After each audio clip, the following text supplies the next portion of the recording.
Эфирда яңалыклар вакыты, студияда Лейсан Галиева, исәнмесез. Бүгенге чыгарылышның төп темалары. Ознакай районында юл хәрәкәтенә бәйле профилактик дәресләр уза. Калабызда автор башкаручылар клубы ачылды. Биючеләр бөтен Россия бәйгесендә осталыкларын күрсәтте.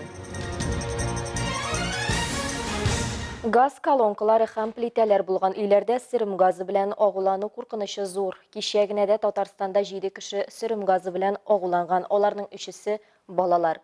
2 очрак Әлмәт районында теркәлгән. Түбән Мактама бистәсендә 5 яшьлек бала, аның 30 яшьлек әнисе һәм 84 яшьлек әбисен агулану билгеләре белән хастаханәгә озатканнар. Бәхеткә аларга куркыныч янамый. Шулай ук кичә бистәдә яшәүче 16 яшьлек үсмерне дә охшаш билгеләр белән балалар хастаханәсенә салганнар. Коткаручылар әйтүенчә, сөрем газын ачыклау бик авыр, чөнки аның исе дә, төсе дә юк. Шуңа күрә үзеңне ничек хис итүгә карарга кирәк. Йокы килү, йөрәк тибеше ешаю, акыл эшчәнлеге бозылу, агулану билгеләре булырга мөмкин. Әлмәт коткару эзләү отряды начальнигы җитәкчесе Фәсхетдин Сыраев сүзләренчә, газ колонкасы яки миче белән кулланганда профилактик тикшерүләр даими булырга тиеш. Бигрәк тә вентиляция эшчәнлеген тикшереп карап тору мөһим. Ознакай районында юл хәрәкәте иминлеге һәм авариялелекне киметү буенча профилактик дәресләр уза. Район хакимияте, ЮХИДИ хезмәткәрләре, район үзәк сырхауханәсе белән берлектә оештырылган чараларда юл хәрәкәтенә эләгүчеләргә беренче ярдәм күрсәтү күнекмәләре бирелә.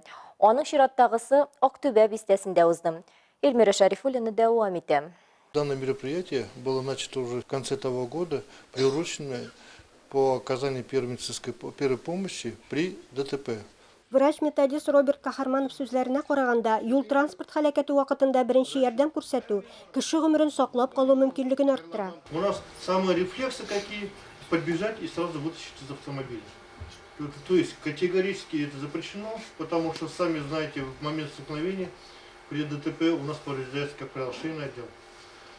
Позвоночник повреждается, грудная клетка, конечности, кости таза. Мундай профилактик дәресләр районның барлык оешма предприятиеларында үткәрелә. Бүгенгесендә Татнефть җәмгыятенең структур бүлекчәләре хезмәткәрләре катнашты. Алар өчен юл транспорт хәрәкәтенең коточкыч нәтиҗәләрен исбатлаган ролик күрсәтелде. То есть вот такие встречи, они очень важны.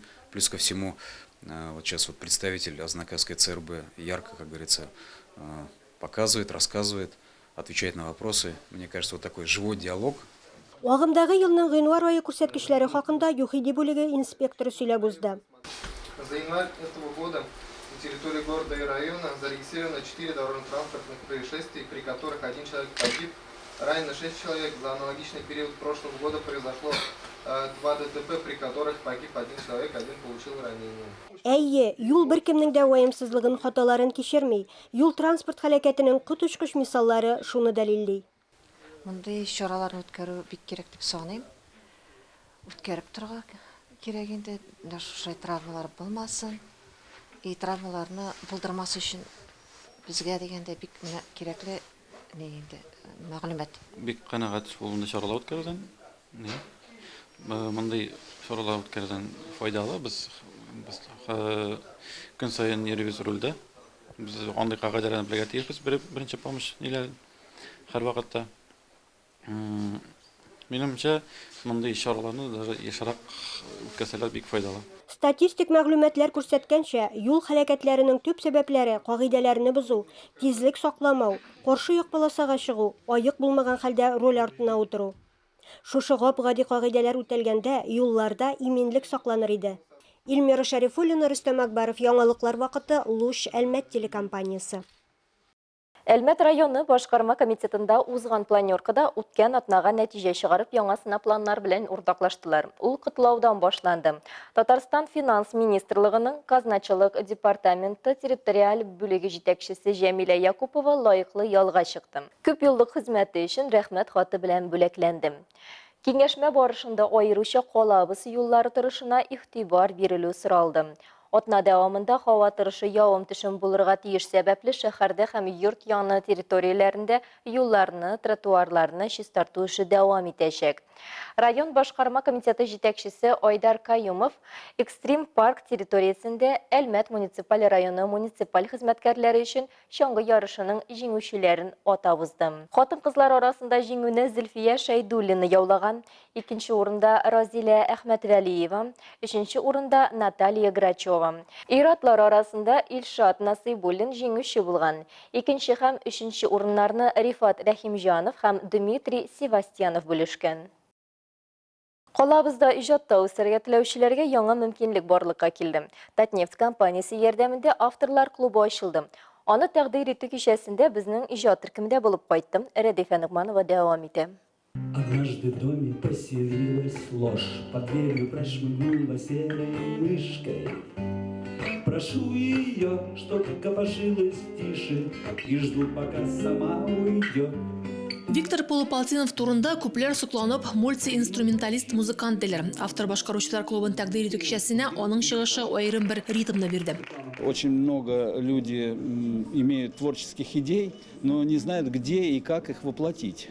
Вот это место будет как раз являться тем, значит, отправляющей той точкой, в которой человек может прийти и выразить себя. Чыннан да колабыз иҗатчыларга бай. Аларга профессиональ яктан үсәргә дә мөмкинлек җитәрлек. Бүген музыканы үз һөнәри дип сайлаучылар иртәгә төбәгебез данын таратучылар булачаклар. Клуб аларга да осталыкларын чарларга менә дигән мәйданчык. Минем фикер буенча мондый мәйданчык кирәк иде. Чөнки монда төрле музыкантлар, поэтлар җыела һәм бергә берләшеп төрле творчество дип әйтсәм була инде, бергәләшеп ясап була. Звезды моей отныне лежат так близко тропы, что за руку свободно ее вам приведу. Денис Детистовны Әлмәттә студент чагыннан ук беләләр. Ул туры сүзле романтик шагыйрь. Бу клубка килеп чыгыш ясавы шигърияттә кайчандыр тәүге адымнарын ясаган үзе сыман егет кызларга этәргеч булсынга һәм әлбәттә инде чираттагы кабат иҗат җимешләрен якыннары белән бүлешергә. Бик күңелле, бик матур, бик якты кешеләр. Рәхәт булды, бик ошады. Как здорово, что все мы здесь сегодня собрались.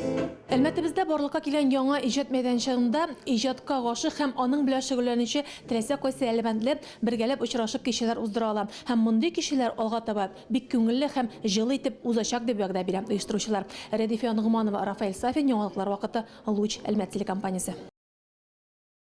Биюче әлмәтлеләр үзләрен бөтен Россия бәйгесендә сынап карый алды. Колабызда Гранд Па конкурсы узды. Анда безнең иҗат коллективларыннан тыш республиканың башка районнарыннан килгән биючеләр дә үз осталыкларын күрсәтте.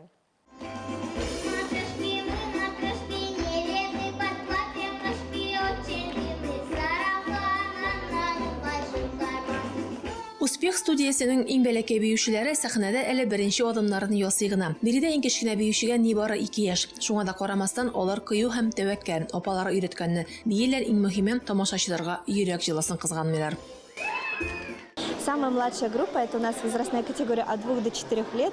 Мы танцевали танец матрешки. Это наш был сегодня первое выступление на сцене, наш дебют. Вторая группа у нас средняя. Они танцевали танец «Радуга в глазах». И старшая группа, там у нас детки занимаются от 5 до 7, до 8 лет. Бию белән шөгыльләр балада бары яхшы сыйфатлар гына тәрбияли. Бу фикер белән әти-әниләр дә килешә. Лилия Госманованың кызы 3 ел бии. 3 ел буе әнисе иренме түгәрәккә йөртеп кенә калмый. Төрле бәйгеләргә дә алып бара. Беренчедән минем кызым бик сәламәт хәзер. Кешедән курыкмый. Кеше алдында үзен күрсәтергә, биергә курыкмыйча иркен тота һәм бик арып кайта. Миңа бик рәхәт. Бүген әле бу сабыйлар сәхнәдә беренче адымнарын гына атлый, ләкин киләчәктә аларның исемнәре дөньяда танылырга мөмкин. Гранд Па бәйгесен оештыручылар әнә шундый фикердә. Конкурсы важны и нужны в первую очередь для детей, для развития их таланта, для опыта, который они приобретают на сцене. Это очень важно и нужно. Күні буй дәвам еткән бәйгедә бер кемдә бүләксез калмады. Катнашучыларның һәрберенә оештыручылар медальләр һәм күчтәнәчләр әзерләгән иде. Иң мөһиме бу балаларның үсеш юлында тагын бер баскыч алынды дигән сүз. Чөнки алар җырда җырланганча бие ястара. Радифа Нугманова, Рафаэль Сафин, яңалыклар вакыты, Луч, Әлмәт телекомпаниясе.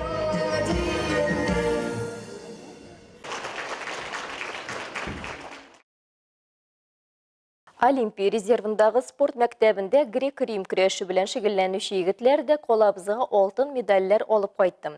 Казанда 21 яшькәчә юниорлар арасында грек-рим көрәше буенча узган Идел буе федераль округы беренчелеге 12 субъекттан 160-ка якын спортчыны җыя. Ильяс Зиннуров финалда үзе өчен уңайлы булмаган көндәшне уза. Яхшы көрәш күрсәтә һәм Россия спорт мастеры нормативын үти. Спорт мастеры Адель Насыйбуллина Идел буе федераль округы беренчелеге җиңүчесе була. Егетләр март башында Новосибирск өлкәсендә узачак Россия беренчелеге финалына юллама алды. 26-28 гыйнварда исә Зәй шәһәрендә 18 яшькәчә егетләр һәм кызлар арасында ирекле көрәш буенча Татарстан беренчелеге узды. Ярышлар 13 районнан 250 спортчыны җыйды. Әлмәт Данын Олимпия резервындагы спорт мәктәбендә шөгыльләнүче көрәшчеләр яклады. 4 ирекле көрәш белән шөгыльләнүче спортчы кыз алтын медальләр һәм Идел буе федераль округы беренчелегенә юллама атты. 2 спортчы көмеш, 3 спортчы бронза медаль яулады.